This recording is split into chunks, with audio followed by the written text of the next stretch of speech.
Ohio State hasn't won anything yet. That wasn't Ryan Day talking. That was Edric Houston. So that coaching message trickling right down to the Buckeyes. Welcome into a Woody Wednesday, snap judgment style. That is Jeremy Birmingham. I am Austin Ward. The Buckeyes also practiced in here on a Wednesday night. A little bit of a change in routine. Yeah. Did anybody ask Ryan Day why that was the case? I wasn't over there right at the start of his moment. Somebody suggested to me that it might just be a good thing to avoid those lower temperatures for a night. If you have any sort of lingering health concerns, muscle injuries, tightness, anything like that, if it's not necessary, and if you're not going to be playing in that same weather on Saturday night, there might not be a benefit. That's just one person that said that. It makes sense. And I didn't ask Ryan Day. It adds up. But yeah, indoors, they did a nice job in here. The lights are a lot better. You can see things. Why would you not use this beautiful facility? Yeah. So Ryan Day, we got the Wednesday night lightning round sneak peek that Ohio State has to keep great focus, great energy, and they need a great finish because they haven't won anything yet. But Ryan Day also did say that.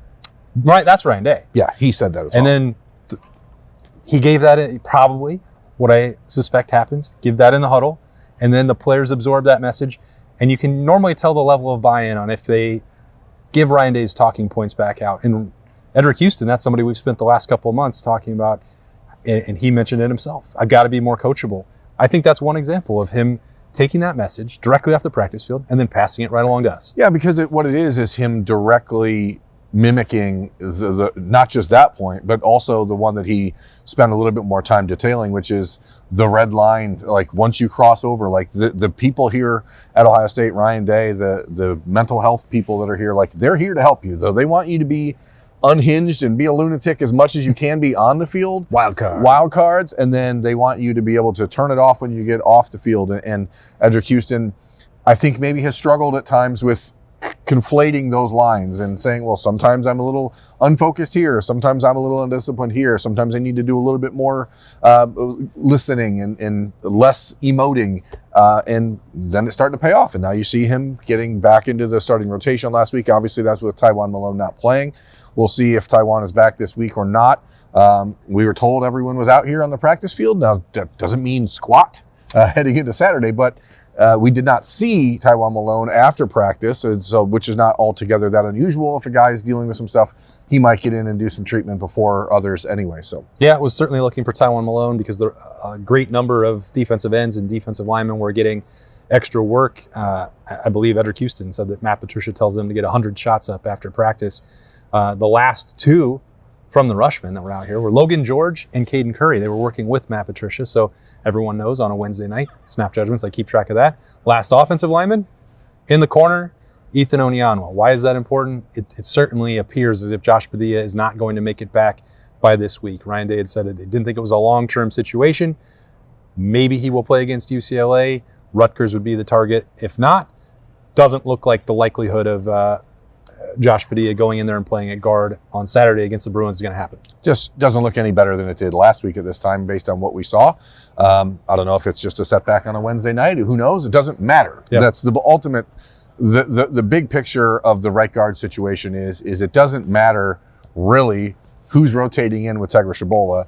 Believes that there's a belief, I believe that there's a belief here that Ohio State thinks double belief. Tegra's best football is when he is rotating. And it allows him an opportunity to regain some focus and go back out there and not put himself in a position where he maybe starts to get tired physically, which leads to letdowns mentally. So Gabe Van Sickle, Ethan Onyanwa, if Josh Padilla can't go on Saturday, I think you're going to see, I wouldn't say it's a three-way split, but I think if it's 60 plays, I think you're going to see 30 from Tegra and 30 from the other two combined. So whether that's Padilla and Onyanwa or Gabe Van Sickle and Onyanwa or however you want to break it down.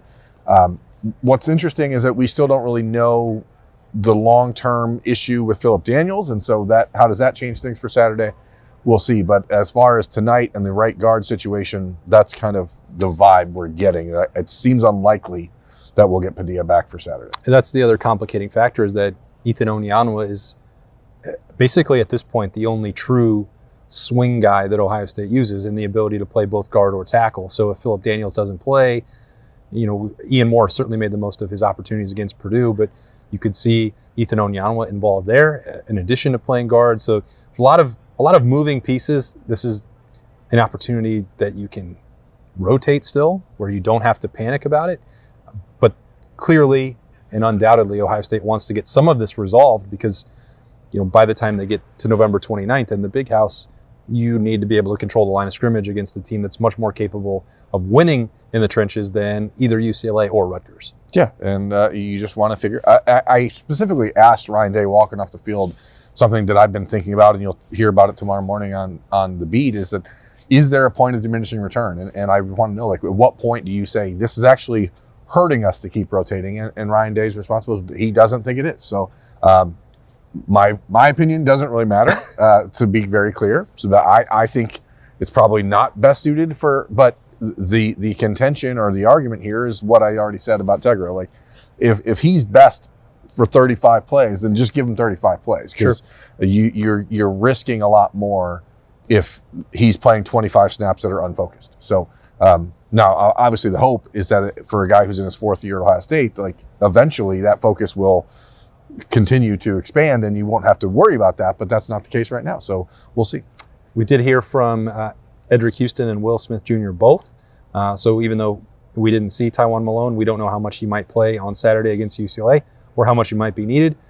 That's also a tribute to those couple guys that we got to talk with. On the rise, both Will Smith, really July till now.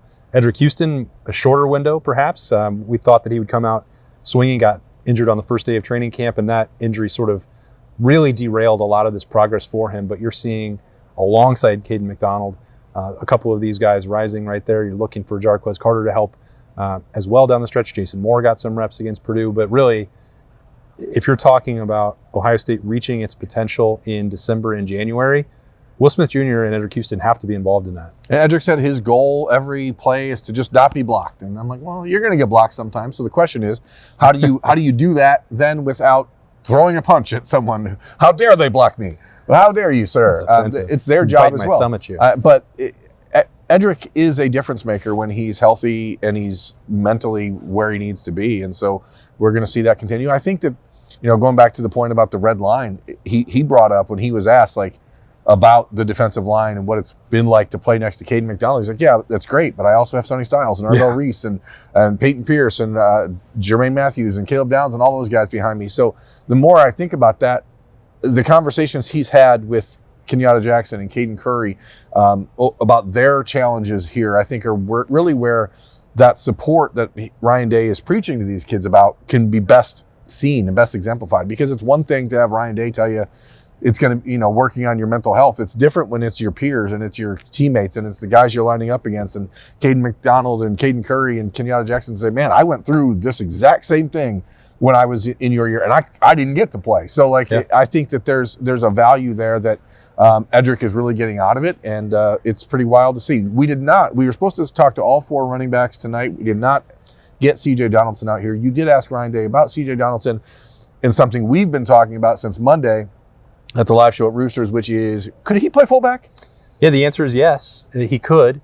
Now, Ryan Day, he's not ever going to give away a game plan. He's not going to assist the opponents with a peek inside what the personnel is going to look like and what they might do. But he said that conversation has been ongoing. And the couching part was, the tight end room is really deep.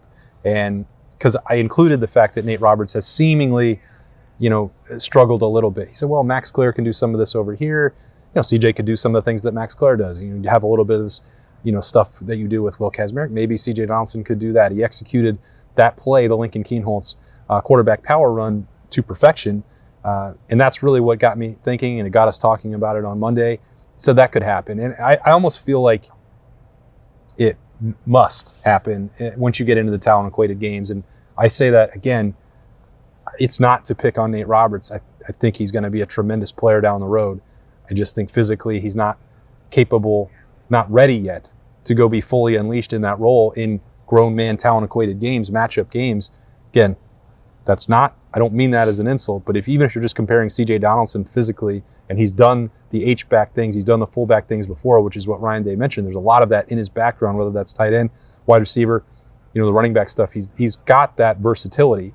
And what does Ohio State and Ryan Day talk about more than anything else? Lately, versatility. Versatility. So CJ Donaldson is that guy for me. And I know it'll be tough, too, because he's also got 1 billion touchdowns this year. Yeah, and it's a little bit of a bigger picture question. When you asked Ryan Day about it, the first thing he said, well, those are heavy collisions. Yeah. And so the point is, well, so are the ones that C.J. Donaldson's taking with the football. Well, I think what he's saying is, if Nate got hurt in a heavy collision, it's more workable aroundable than, you like that? More work aroundable than C.J. Donaldson getting hurt and what losing him in the backfield could do for this team. Sure. Now, I don't personally buy that either because, again, as we've talked about, I think you can give the ball to Bo Jackson and Isaiah West inside of the 5-yard line and let them score touchdowns as well.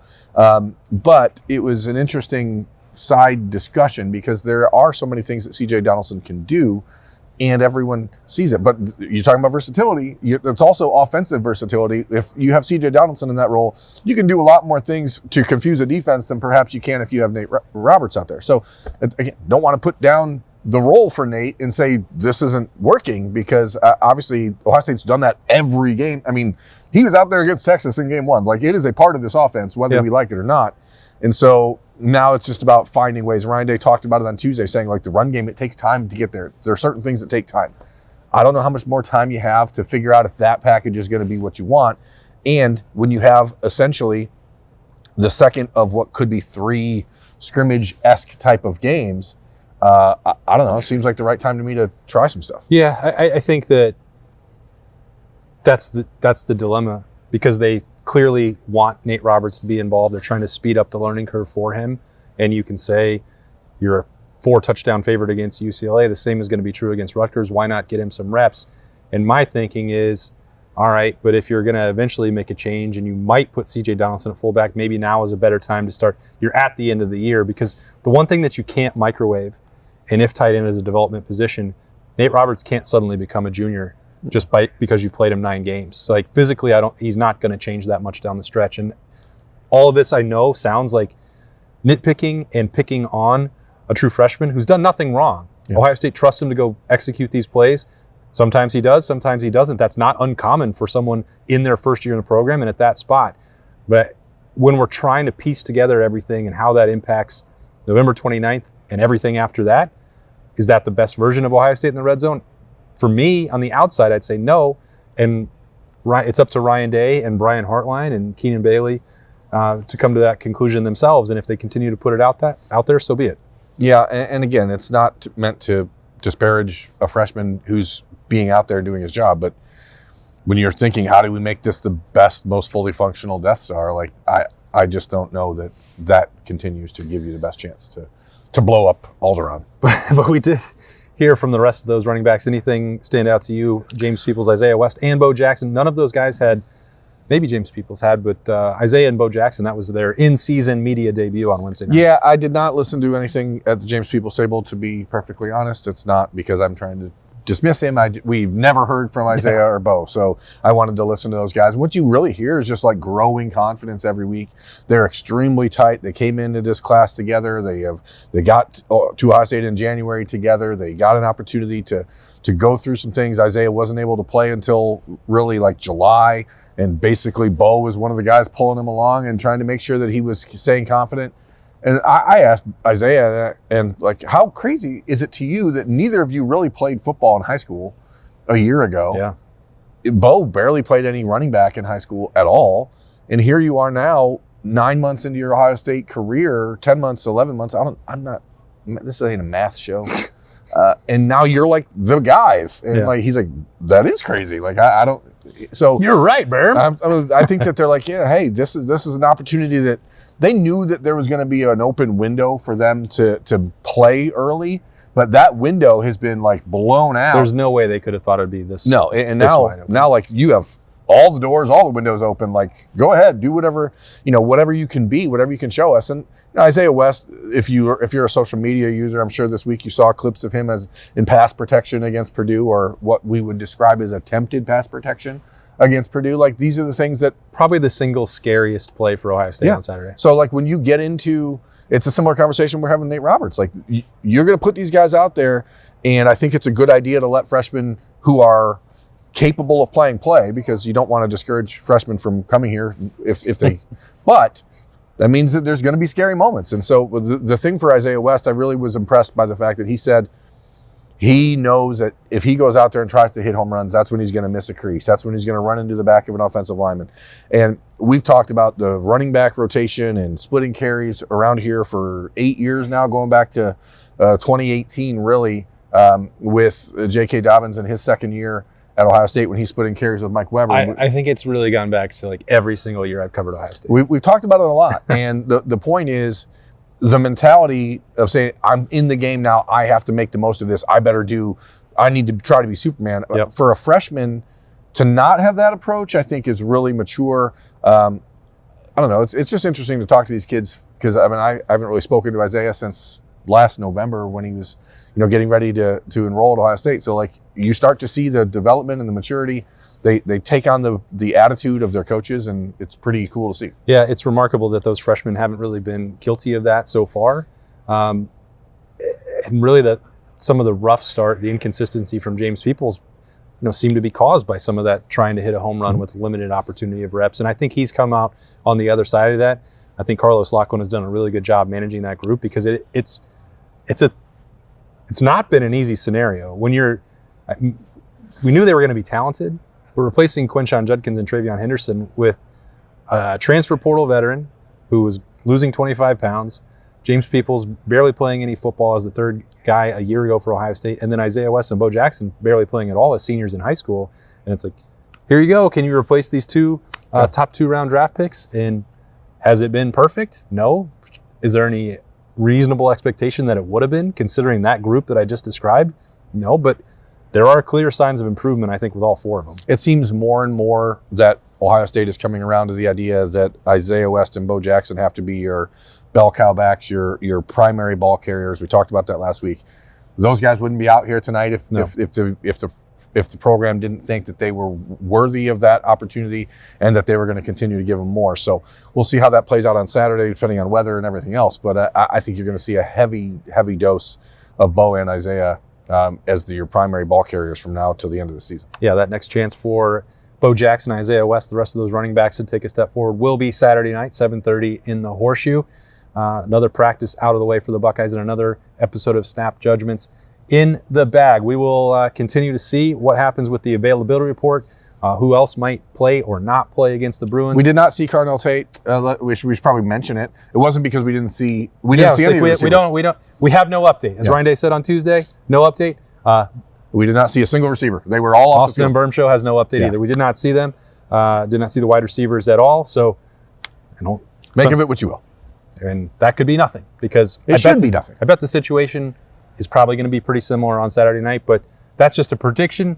That is not any accurate reporting, because I'm just of the mindset that we're going to have to wait until about 5:30, maybe even later, maybe 6:30, and see how warm-ups go for a bunch of these Buckeyes who are working through late season health concerns. That's the nature of the beast. That's the nature of the Big Ten.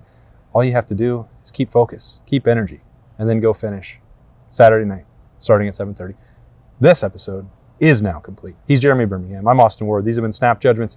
Thanks for following along on 97.1 The Fan, 10 TV, 10 TV Plus, anywhere you get podcasts. We'll talk to you again tomorrow morning on The Beat.